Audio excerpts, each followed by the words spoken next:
गुरुर्ब्रह्मा गुरुर्विष्णु गुरुर्देवो महेश्वरा गुरु साक्षात् परम ब्रह्म तस्मै श्री गुरुवे नमः।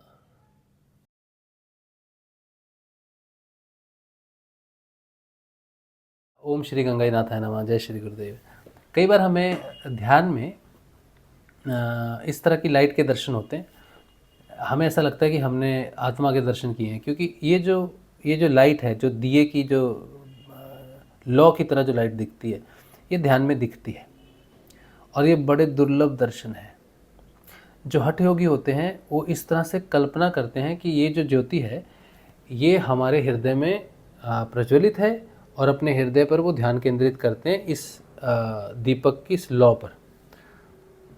लेकिन आज हम ये जानना चाहते हैं कि अगर हमें ये ध्यान में दिखता है, जैसे मैंने इस लौ के, इस दीपक की, इस ज्योति के दर्शन किए थे आज से लगभग 3 वर्ष पहले।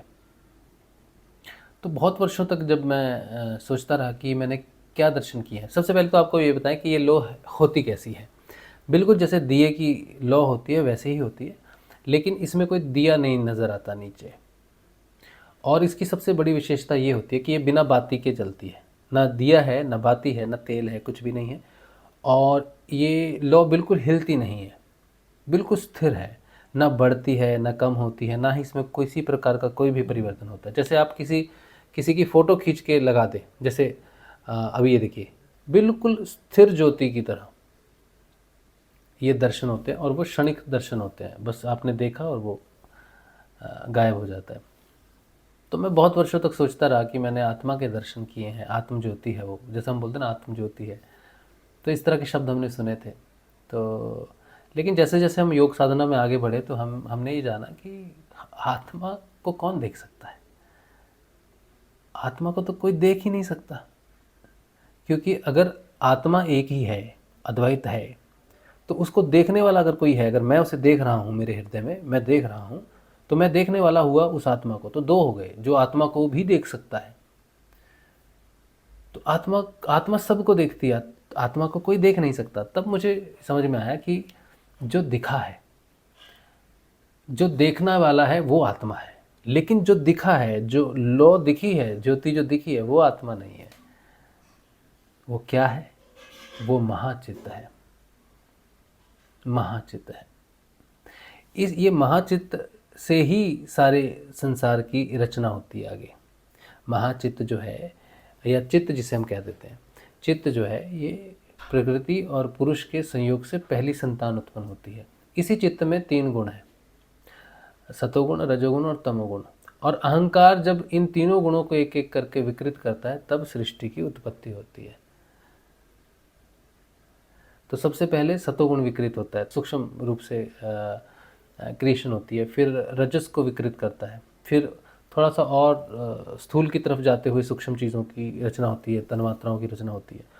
फिर वही अहंकार जब तमस को विकृत करता है, तब भूत पदार्थों की या भूत तत्वों की रचना होती है, जैसे आकाश तत्व, वायु तत्व, अग्नि तत्व, जल तत्व, पृथ्वी तत्व। और पृथ्वी से भी सब कुछ प्रकट हो जाता है।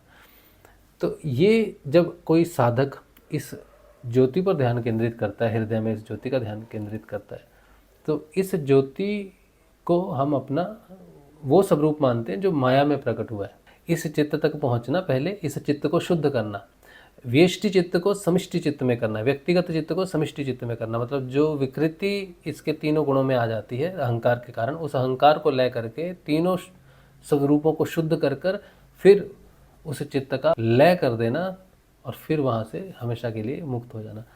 तो ये अंतिम लक्ष्य है किसी हठ योगी का, हो सकता है।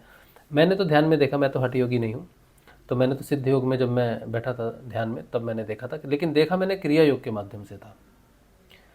मैंने इसे पंच इंद्रियातीत जो ध्यान होता है उस ध्यान में नहीं देखा, मैंने इसे क्रिया योग में देखा है।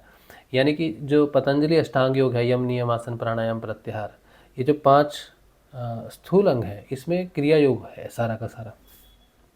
तो ध्यान में व्यक्ति तब प्रवेश करता है जब क्रिया योग से होता वो उसमें जो परिवर्तन आते हैं, धारणा उसकी पक्की हो जाती है, तब ध्यान में प्रवेश करता है। तो ध्यान के दर्शन अलग है, वो उसकी बात मैं कभी अलग करूँगा कि ध्यान में मैंने क्या दर्शन किया, वो इंद्रियातीत ध्यान। लेकिन ये जो इंद्रियातीत ध्यान में वैसे तो कुछ भी नहीं होता, लेकिन एक ध्यान की एक ऐसी स्थिति है जो इंद्रियातीत उस तरफ और मायालोक इस तरफ, उसमें जो लाइन है, लाइन के ऊपर भी दर्शन होते हैं। ठीक है, जिसे हम कहते हैं ध्यान में हमने ये देखा, लेकिन वो भी क्षणिक होते हैं। मन इससे पहले जान सके कि तुम ध्यान में प्रवेश करने से पहले क्या देख रहे हो, गायब हो जाता है। तो भगवान के जो दर्शन होते हैं वो उस लाइन के ऊपर में होता है, क्योंकि भगवान के स्वरूपों की रचना जो है वो माया के अधीन ही है। जिस स्वरूप में भी वो माया में प्रकट होंगे, जिस स्वरूप से हम उन्हें जानते हैं, गणेश जी हैं जैसे जैसे जो मुझे जो दर्शन हुए, तो वो माया से उनका स्वरूप क्रिएट है कि गणेश जी ऐसे दिखते हैं। तो वो उस लाइन के ऊपर में माया से परे भी हैं, लेकिन माया में माया से निर्लिप्त हैं, लेकिन माया के अंदर ही देखे जाते हैं। तो उन्हीं को पकड़कर हम माया से बाहर निकलते हैं और फिर उन्हीं का ही लय हो जाना आगे निर्गुण निराकार में, वो आगे की यात्रा। तो ये जो ज्योति हमें दिखती है ध्यान में, ये हमारा चित्त है, जिसे हमने, जहाँ तक हम ध्यान योग तक जहाँ पहुँच सकते हैं हम, ध्यान योग में प्रवेश के बाद ये इस ज्योति से परे चले जाओ आप, तो फिर आप इंद्रियातीत हो गए, फिर आपका मिलन हो जाता है उस परमात्मा के साथ। फिर धीरे धीरे जो है, जो देख रहा है सब कुछ, फिर वही रह जाता है। फिर नीचे जितना भी कुछ है, तो आत्मा जो डायरेक्ट देख रही है वो पहले चित्त को देख रही है, चित्त के नीचे सारी चीज़ों का निर्माण हो रखा है। तो एज ए आत्मा, जब आप अपने नीचे देखते हो कि कहाँ से मेरी शुरुआत हो रही है, नीचे की तरफ कौन से आवरण की, तो उस ज्योति को आप देखोगे।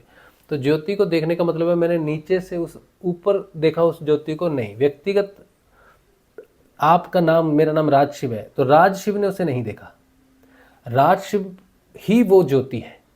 लेकिन जो मैं आत्म स्वरूप हूँ, मेरे आत्म स्वरूप उस मेरे ज्योति स्वरूप से ऊपर है। तो मैंने अपने उस ज्योति स्वरूप को देखा जो स्वरूप धारण करता है, कभी ये पुरुष बन गया, कभी स्त्री बन गया। वही लॉ है जो अलग अलग शरीर में जाके उस परमात्मा को अभिव्यक्त करती है। तो जब परमात्मा उसको देखता है कि ये लॉ है जो अलग अलग स्वरूपों की जिससे रचना होती है, तो अगर आप उसे देखते हो तो इसका मतलब है कि आप आत्म रूप में स्थित होकर अपने उस स्वरूप को देख रहे हो, जिस ज्योति से अनेकों रूपों का क्रिएट किया जा सकता है चित्त को। तो वो आत्मा नहीं है, जो उसे देखता है वो आत्मा है, और जो दिखता है वो चित्त है। जय श्री गुरुदेव, जय श्री दादा गुरुदेव।